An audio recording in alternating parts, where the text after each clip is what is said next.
Todo código pirata incluía un artículo sobre el reparto justo del botín, pero nunca incluía uno sobre cómo el capitán y el contramaestre falsearían las cuentas de ese botín. El doblón español, o real de A8, era la auténtica moneda del Caribe. Utilizaban 3 trucos geniales para robar a su propia tripulación hasta el 50% del oro, y el más audaz de todos hacía que los piratas estafados se sintieran felices. Un barco pirata es un barril de pólvora. Sin reglas claras, el resultado es el motín y la muerte. El código no trataba de moral, era un plan de negocio. Comparen un barco pirata con una startup flotante en zona de guerra. Su código no era una brújula moral, sino los estatutos de una sociedad anónima donde cada miembro de la tripulación era un accionista con derecho a voto. El historiador Marcus Rediker lo llama una democracia infernal que garantizaba que el barco no se hundiera por disputas internas. Era la única ley en un mundo sin ley. Hoy no solo hablaremos del código pirata. Vamos a destapar su contabilidad en la sombra. Imaginen que hemos accedido al libro mayor secreto de Barba Negra. Verán cómo funcionaba el sistema de justicia perfecto. Luego, revelaremos 3 niveles de engaño. Desde el simple robo hasta estafas financieras que hoy llamaríamos fraude administrativo. Y al final, obtendrán un protocolo de 3 pasos que les ayudará a reconocer manipulaciones similares incluso en la actualidad. En la base del código había una matemática sencilla. El capitán recibía 2 partes. El contramaestre, su mano derecha y la voz de la tripulación recibía lo mismo. 2 partes. Los especialistas clave como el carpintero o el artillero jefe, 1 parte y media, y un marinero raso que arriesgaba su vida en el abordaje recibía 1 parte completa. En un barco mercante el capitán se llevaba 10 o incluso 15 veces más que un simple marinero. Entre los piratas, la diferencia era solo del doble. No era simple. Generosidad. Era una revolución en la remuneración laboral, creada para que cada uno sintiera su valor. Pero no era el capitán quien repartía el oro. Todo el poder sobre el botín estaba en manos del contramaestre. Él era un contrapeso a la voluntad del capitán, casi como el presidente de un parlamento. El capitán solo mandaba en combate y durante una persecución. El resto del tiempo era el contramaestre quien gobernaba el barco. Mantenía el orden, distribuía las provisiones y era el juez principal en las disputas. Era el protector de la tripulación contra la tiranía.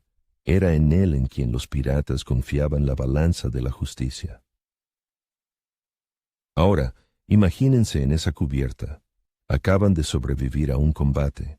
Recuerden que cada uno tenía su precio. El carpintero, que reparaba las brechas bajo el fuego enemigo, valía más. El artillero, de cuya precisión dependía la vida de todos, también. ¿Quiénes serían ustedes? ¿El carpintero, el artillero o un marinero con un sable de abordaje? ¿Qué parte considerarían justa para ustedes? Escriban su puesto en los comentarios. Veamos quién abunda más en nuestra tripulación. Y eso no es todo. El código pirata fue el primer sistema de seguro de accidentes laborales del mundo. Por cada herida grave se recibía un pago aparte del fondo común. El código de Bartholomew Roberts era extremadamente preciso. La pérdida del brazo derecho, 600 pesos. El brazo izquierdo o una pierna, 500. La pérdida de un ojo, 100 pesos. Para que se hagan una idea, 600 pesos. Era el salario de un marinero corriente por varios años de duro trabajo. Era casi un paquete de beneficios. Sociales moderno. Un sistema ideal. Y fue precisamente este fondo de compensación el que se convirtió en el primer paraíso fiscal a bordo. Aquí está el primer truco, el más simple y descarado. Llamémoslo el diezmo del capitán. Después del combate, cuando la adrenalina todavía corría por las venas, todo el botín se llevaba al camarote del contramaestre. Él era el único que tenía acceso. Se encerraba y en silencio, con el crujido de las tablas del barco de fondo, contaba cada doblón, cada peso. Y antes de que nadie más viera ese oro, apartaba su impuesto encubierto, del 5 al 10% del total, para las necesidades del barco, por supuesto. Solo después de eso salía a cubierta, anunciaba a la tripulación la cifra final, y esa cifra ya era una mentira. Es como un impuesto del que los contribuyentes ni siquiera son conscientes, porque se deduce antes de que vean su salario. Los piratas oían que habían capturado 1,000 pesos y se alegraban. No sabían que en realidad habían capturado 1,100, y si a alguien le surgían preguntas, el contramaestre tenía una respuesta contundente, o más bien, toda una lista de respuestas. Ese fondo se destinaba a sobornos para los funcionarios portuarios, para que les permitieran reabastecerse de agua en secreto, a pagar a espías en La Habana por información sobre los movimientos de la flota de La Plata, a comprar los mejores mapas a los contrabandistas, a reparaciones de emergencia de las velas en alguna bahía secreta, o simplemente a comprar el silencio del gobernador local. Era una caja B perfecta, opaca e inauditable. La astucia del plan residía en que todos esos gastos sonaban absolutamente plausibles. Es más, de vez en cuando, realmente ocurrían. Una mentira construida sobre cimientos de verdad se vuelve casi indistinguible de la realidad. Pongámonos en la piel del contramaestre por 30 segundos. Estás solo en tu camarote. Ante ti una montaña de oro. Toda la tripulación espera encubierta tu palabra, tu veredicto. Confían en ti. Solo tú sabes que en ese cofre no hay 1,000 monedas, sino 1,100. Las guardas en un saco aparte, sientes el frío del metal a través de la tela áspera, lo escondes bajo tu litera. Nadie lo sabrá jamás. No es un simple robo, es una prueba diaria a la fortaleza de tu propio código de honor. ¿Cuánto tiempo habrías aguantado? Para que este sistema funcionara sin fallos, llevaban una doble contabilidad, el esquema clásico que 300 años después perfeccionaría Al Capone. Existían 2 diarios de a bordo, uno real, el libro mayor del capitán, donde cada moneda estaba registrada. Solo el capitán y el contramaestre tenían acceso a él, y un segundo, el diario de cubierta, la versión oficial y editada de la verdad para el resto de la tripulación. En él, las cifras siempre eran un poco más modestas, pero robar simplemente del montón común era demasiado arriesgado. Los genios del engaño creaban dinero de la nada. El segundo truco: los gastos fantasma. Esto ya no es un simple robo, es un fraude corporativo del siglo XVIII. El contramaestre desembarcaba en Tortuga o Nassau, regresaba con un informe. El barco necesita un nuevo mástil principal, precio 300 pesos, aquí está la factura de un mercader del puerto. La tripulación suspiraba, pero aceptaba. Al fin y al cabo, era por el bien común, solo que no sabían 3 cosas. Primero, que el mástil costaba 150 pesos, no 300. Segundo, que el mercader estaba conchavado con el contramaestre y recibía su comisión del 10%. Y tercero, y lo más importante, es que no había ningún mástil nuevo. El dinero simplemente se disolvía en los bolsillos del capitán y su cómplice. Compraban barriles de pólvora inexistentes, pagaban reparaciones ficticias y daban de baja toneladas de ron que supuestamente se habían bebido las ratas. Pero ni siquiera eso era el límite. El engaño más cínico estaba relacionado con los muertos, un esquema que Gogol describiría 150 años después en Almas Muertas. Después de cada batalla, en el diario de a bordo aparecían marineros fantasma. Eran los nombres de piratas caídos en combate, o simplemente nombres inventados de personas que nunca habían estado a bordo. Cuando llegaba el momento de repartir el botín, el contramaestre leía la lista. Jack recibía su parte, Billy recibía su parte, y el difunto John también recibía su parte.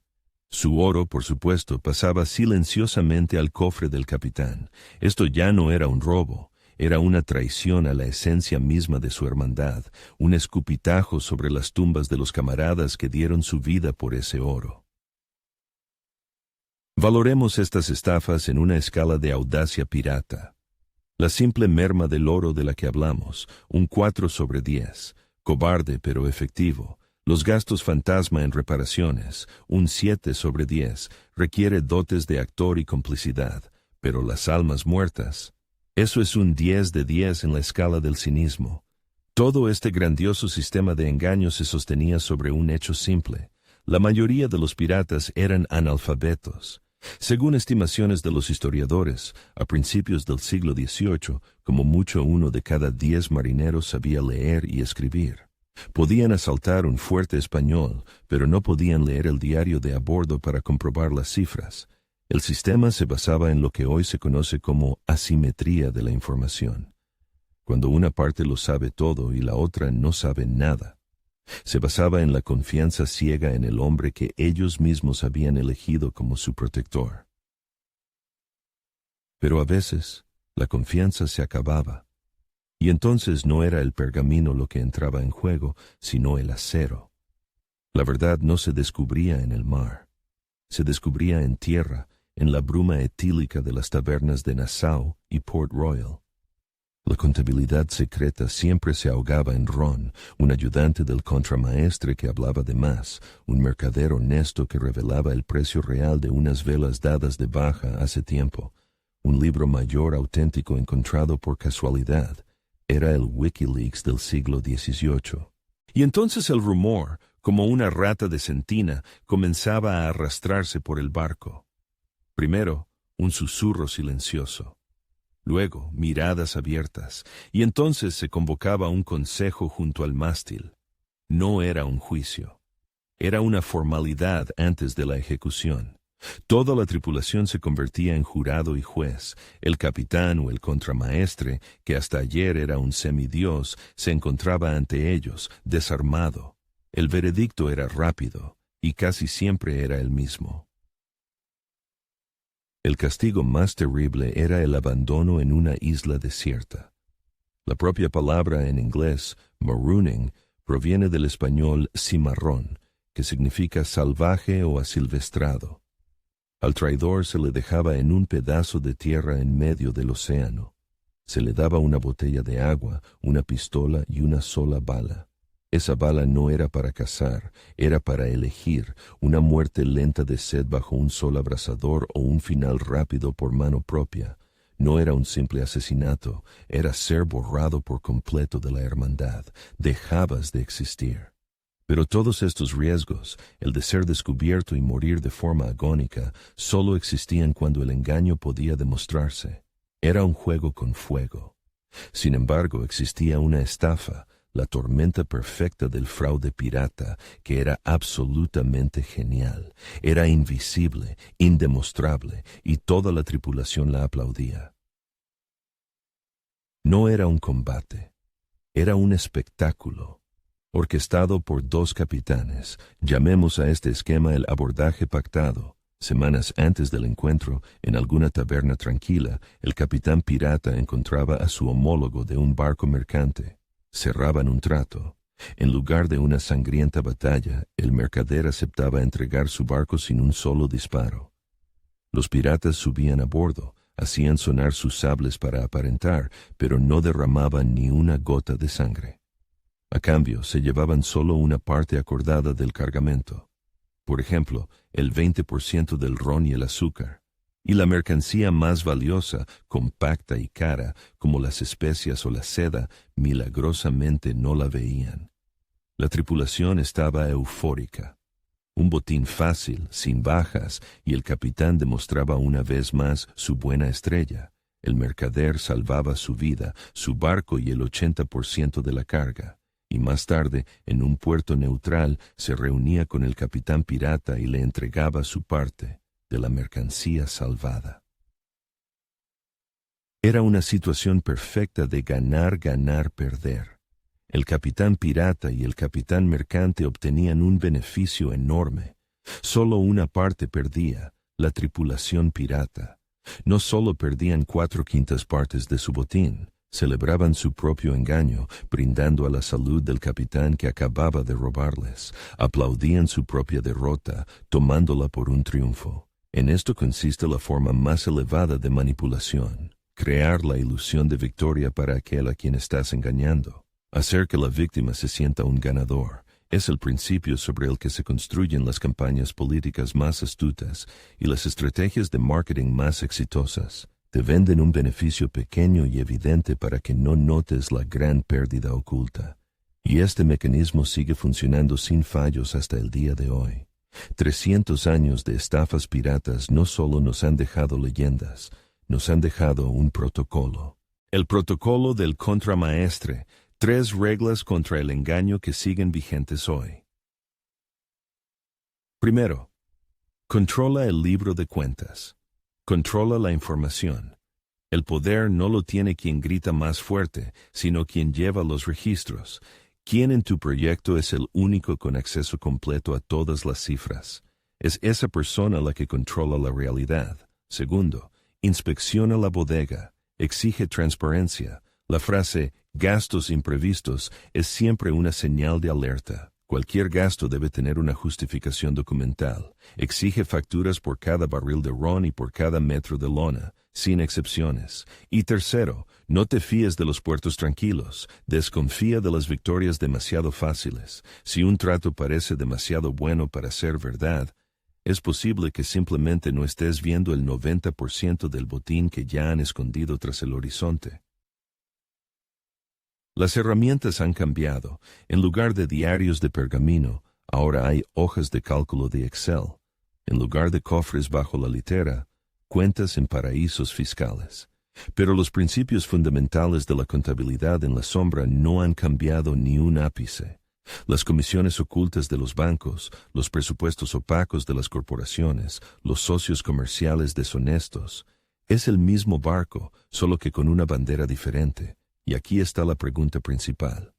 En última instancia, ¿cuál fue la causa principal de estas estafas? ¿La simple codicia humana? ¿O el frío cálculo de un líder que creía merecer más? ¿Era solo un ladrón? ¿O un estratega que maximizaba los beneficios de su empresa? Escriban una sola palabra en los comentarios: codicia o cálculo. Veamos qué filosofía gana.